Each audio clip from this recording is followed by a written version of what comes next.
नमस्कार। आज हम चर्चा करेंगे एफआईआर के बारे में, या आप हिंदी में उसे कह सकते हैं प्रथम सूचना रपट या प्राथमिकी।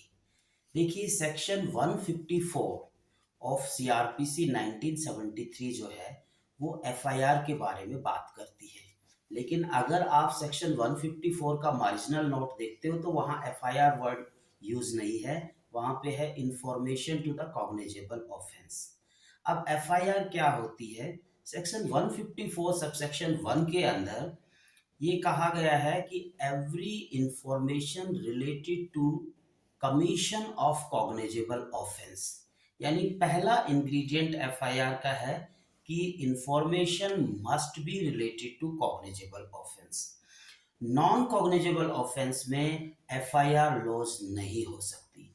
नॉन कॉग्निजेबल ऑफेंस में आपके पास रेमेडी है कि आप डायरेक्ट मजिस्ट्रेट के पास जाएं और मजिस्ट्रेट आपकी इंफॉर्मेशन, जिसको कंप्लेंट कहते हैं फॉर्मल वे में जो इंफॉर्मेशन होती है, उसके ऊपर कॉग्निजेंस ले सकता है।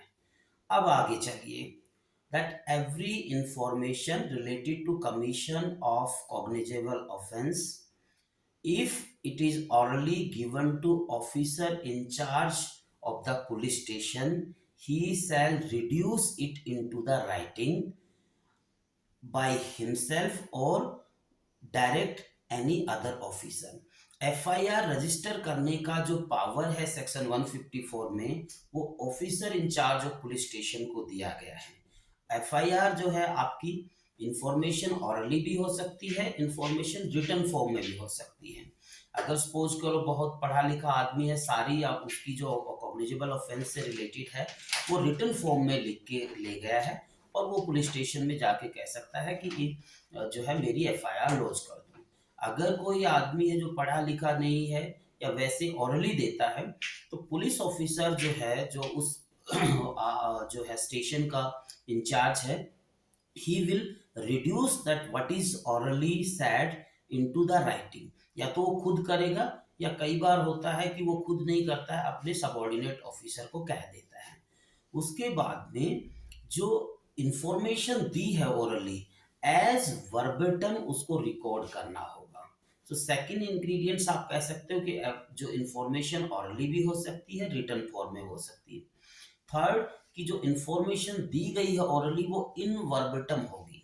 क्यों? बिकॉज फिर सेक्शन 154 में कहता है that the information that reduce in the writing shall be read over to the informant। Red over मतलब हुआ कि जो इंफॉर्मेशन दी उसको आपको पढ़ के सुनाना है। पढ़ के सुनाना है कि हाँ, आपने जो बोला वैसा ही मैंने लिखा है।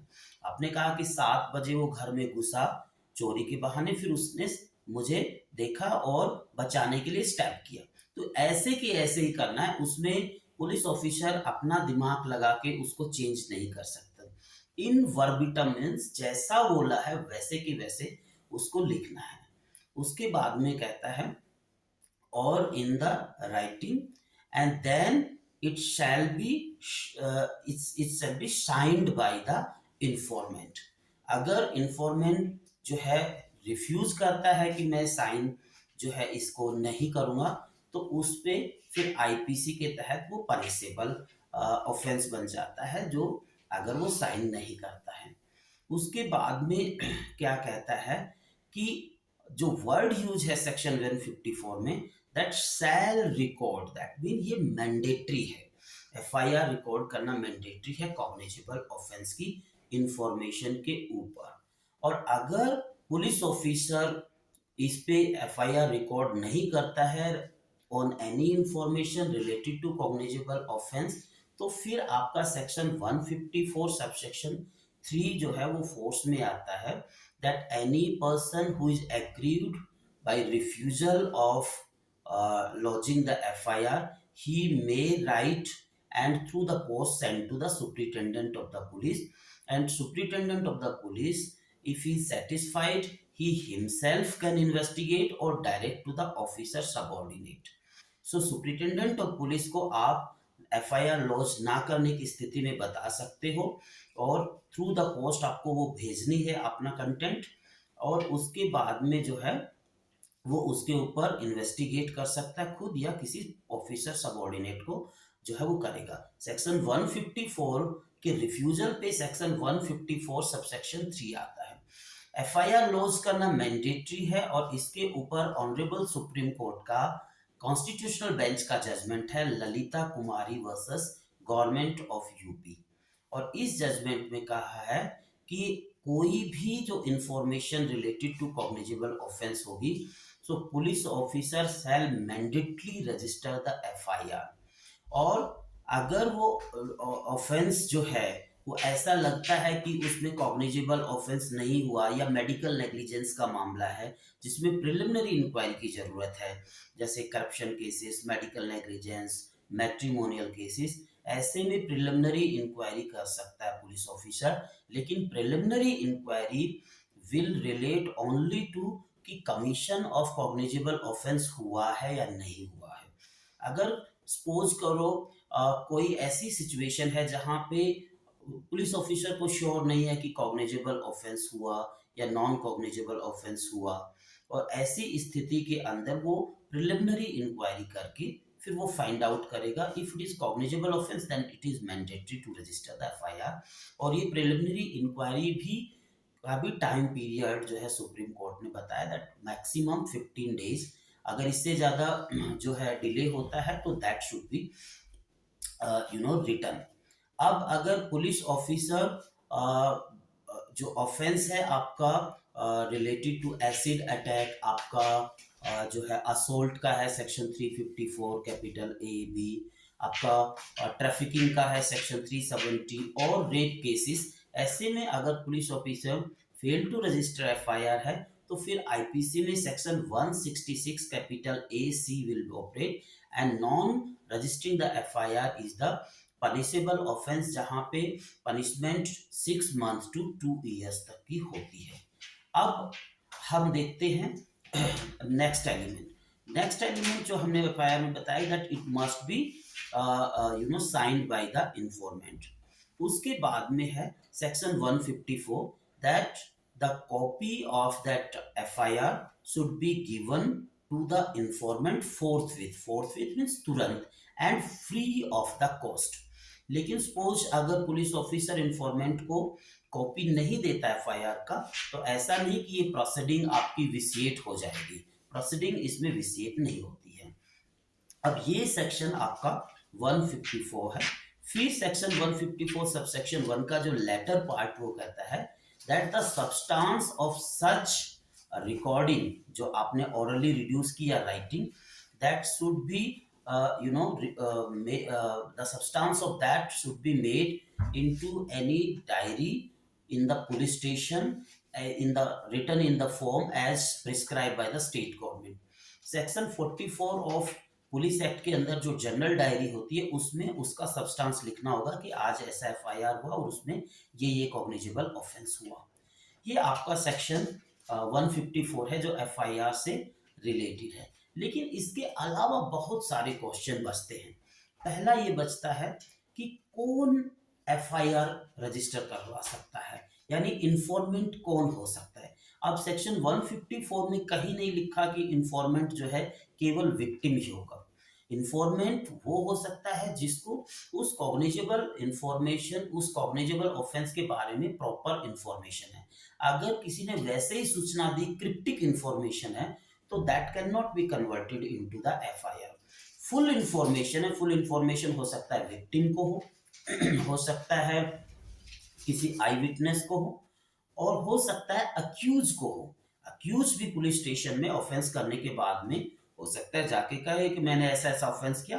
बहुत कम होता है लेकिन होता है। जैसे कि एक जजमेंट है Agnu Nagesia versus state of Bihar, जिसमें जो है accused himself went to the police station and confess करता है पुलिस के बिफोर कि मैंने ऐसे ऐसे सारा ऑफेंस कमिट किया।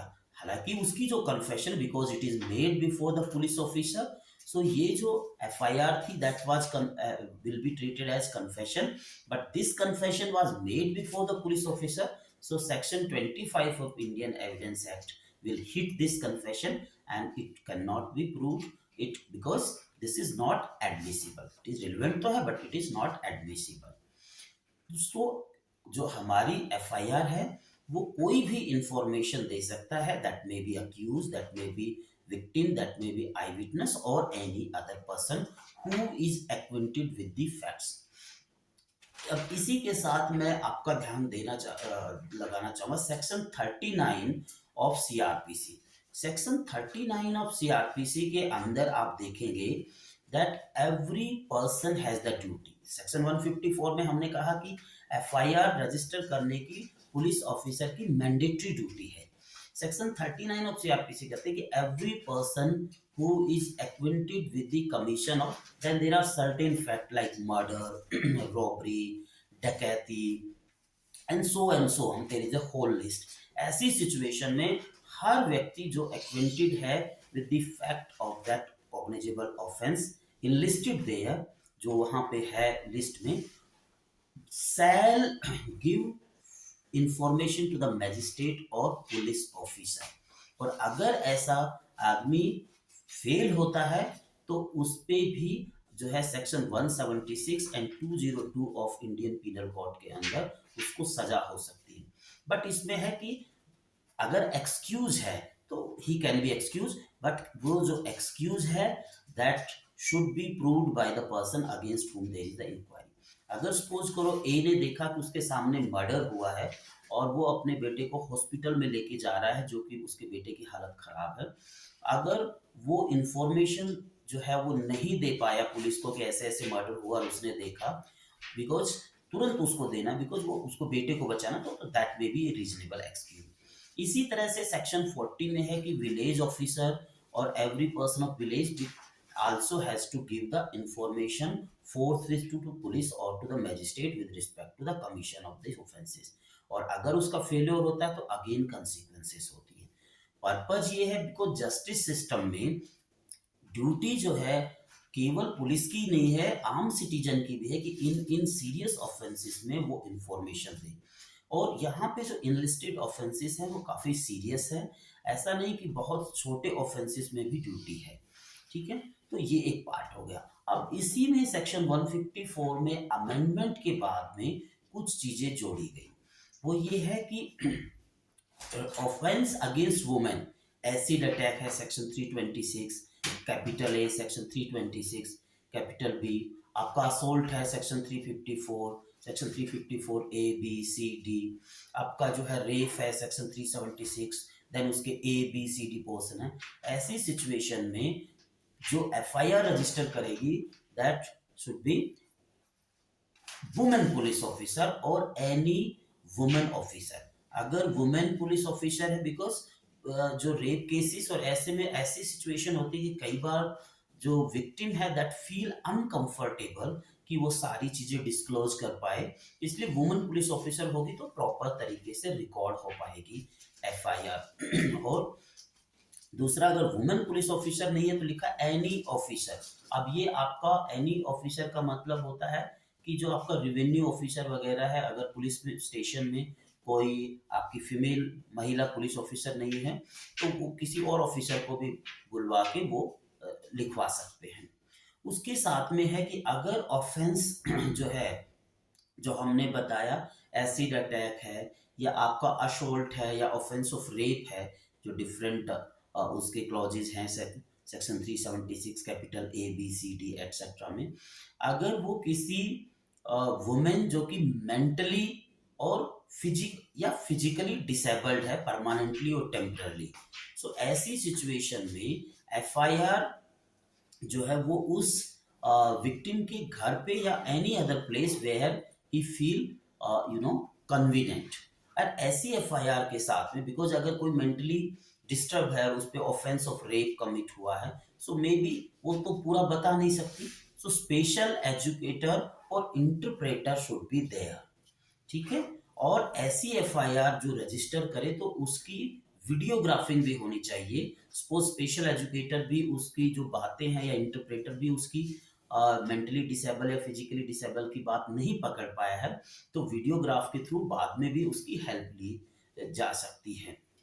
ठीक है, सो ये सारे प्रोविजन जो है जो अमेंडमेंट के थ्रू आए हैं सीआरपीसी में 2018 से इन्फोर्स हैं, ये इंश्योर करता है कि जो एफआईआर, जो कि बहुत इंपॉर्टेंट स्टेप है for initiation of the criminal machinery, that it started the criminal process. But जो बहुत सारे हमारे विक्टिम हैं जो मेंटली फिजिकली डिसेबल हैं या वुमेन है जो प्रॉपर तरीके से एफआईआर नहीं कर सकते, उनके लिए बड़ा कन्वीनियंट हो जाता है। तो ये सारी जो हमने डिस्कस किया this whole about the FIR. Hope you like this video. Please subscribe my channel and like this video. Thank you very much. Stay happy. Thank you.